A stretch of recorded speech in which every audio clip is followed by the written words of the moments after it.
Welcome to day 3 of 30 of me trying to convince you to take your first solo trip. Hi everyone, my name is Abhi. I've been to over 40 countries and I'm currently running a travel tech startup. Something that people are extremely concerned about is how they go about planning their first solo trip. For example, for me, I actually went about with a very spontaneous way of booking a point of entry and a point of exit before I planned my solo trip.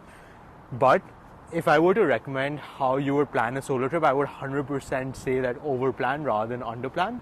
Because when you're going on a first solo trip, there are so many variables that you're thinking about.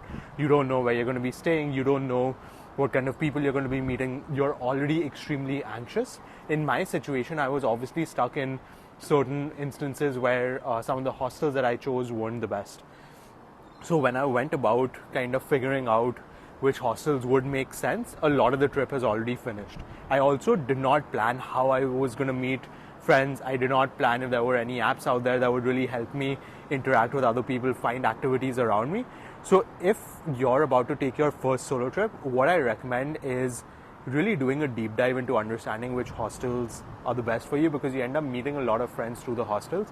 Our platform HostelMatch helps you understand which hostels would be the right fit for you, so we can definitely help you out in that case. Also, I would suggest looking into ways in how you can interact with other people. Understand what kind of a person you are. If you want to go to extremely party hostels, if you want to go to hostels that have a lot of activities, if you want to interact with people at night, nightclubs and pub crawls. So understanding that side of it really helps you figure out what kind of traveler you are. So plan a lot. I know it seems a little overwhelming, but for your first trip, if you plan a lot, for any future trip, anytime you're going about with it, it becomes like a playbook that really helps you understand how to optimize your trip and how to go about from there. Hope I've helped you convince yourself to take your first solo trip. If not, we have 27 more days to do so.